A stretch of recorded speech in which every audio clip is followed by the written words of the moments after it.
The iPad 10 is a really easy recommendation for me with some caveats, and I'm going to tell you everything you need to know if you're looking to purchase one of these. The fact that it has a USB-C charging port is a pretty big deal, although it is limited to USB 2.0 speed, so it's not like the iPad Pros or the iPad Airs. I mean, the iPad Pros even get Thunderbolt 5 now. The brightness of the iPad screen is 500 nits, which is okay for indoors, but that combined with a couple other factors makes it unsuitable for outdoor use. Now, it's going to be more pronounced on camera than it actually is in real life, but this is what I mean about the screen not being suitable for outdoor use. Just with the non-laminated display and the relatively low brightness, there's just so much glare. It's not quite as bad as it appears on camera, but it is pretty bad. I can't use it outside, and it's not particularly bright out right now. Now, if you do have a MacBook, this thing with universal control and Sidecar, you can control your iPad through your MacBook's keyboard and trackpad, or you can just extend your MacBook screen to the iPad. Either way, that makes this thing way more useful, again, if you have other Apple products, as usual.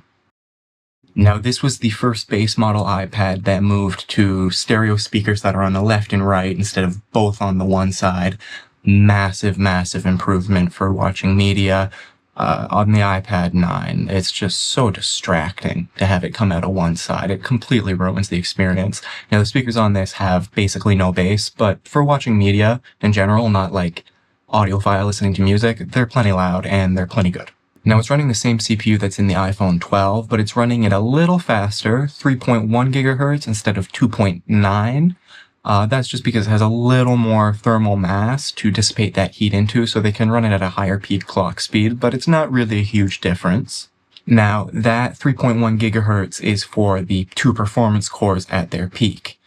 The iPad 10 has 2 Firestorm performance cores and 4 Ice Storm efficiency cores, and it's actually those efficiency cores that are the bigger deal for Apple. Apple has always focused on creating more efficient chips and more performance per watt, because if you don't, you end up just like Intel in 2019, where your chips produce an incredible amount of heat and they don't really get much faster year to year. In terms of modern day chips, it's still pretty competitive in terms of single core speeds. So things like opening apps and general productivity and web browsing and etc., those still feel very snappy. You're not really going to notice anything there. It's the multi-core speeds where things get a little dicey, but quite frankly, this thing doesn't really have enough RAM to do any big tasks anyways. Like, it's only got 4 gigs of unified memory, so you're not going to be really doing anything that multi-core matters for that much. And now it has a 4-core GPU, which is similarly focused on efficiency. Now, that GPU lacks the modern features like ray tracing and dynamic caching, but it still does use unified memory, as all Apple chips do. By the way, unified memory is not the same as shared memory. A lot of people mix that up. A lot of big YouTubers mix that up. Shared memory is when you can share the memory to either the CPU or the GPU. So, for example, let's say you have 16 gigabytes of shared memory. Now, the CPU could use 4, and the GPU could use 12, or the GPU could use 2, and the CPU could use 14, or any combination of the two. Unified memory is different. If you have 16 gigabytes of unified memory, both the CPU, the neural engine or NPU, and the GPU are all accessing the same memory for the same reasons at the same time. Think about it like this. The memory is written in a language that all the components understand, and so they can all read it at the same time without having to transfer anything back and forth. This greatly reduces latency and allows you to get more performance out of a lesser amount of RAM. Apple devices also have excellent memory compression, which is accelerated by the neural engines, so less RAM really feels like more. The GPU itself is a little outdated though. Metal tends to be a little more efficient than Vulkan, but this GPU is roughly equivalent to like a Pixel 7 GPU, so you're not going to be doing any crazy like video editing or gaming on this, but you aren't going to because of the unified memory limitation anyways. Again, only 4 gigabytes. So really, the GPU is not going to hold you back, and you're actually going to appreciate how power efficient it is and how long the battery lasts. So the iPad is currently at 46%. I'm about to go into the gym. I'm going to try to use it for everything and not my phone. And I'll give you an update as the battery drains, and you can see how long the battery lasts in a real world scenario. Just finished a workout. It was probably 30, 45 minutes or so. I watched YouTube for 11 minutes on the treadmill. And then the rest of the time, screen was off, listening to Spotify off of it. Thanks to those Ice Storm efficiency cores in both cases, I'm only down 1%. We went from 46 to 45. So good start to the day. Standby time on iPads is crazy. Now, you probably just heard me say neural engine, and you might not be sure about what a neural engine is. It's sometimes called by other people an NPU. Other companies call it an NPU. But this is basically a dedicated processor that can do a fixed size AI workload, okay? Machine learning workload. It's not as fast as a GPU. Common misconception. They're not more powerful than a GPU for AI workloads. They are way more power efficient.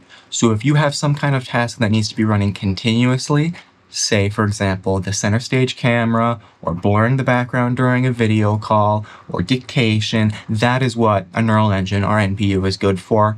As of right now, they are getting really fast, so in the future, you might see more AI stuff running directly on them.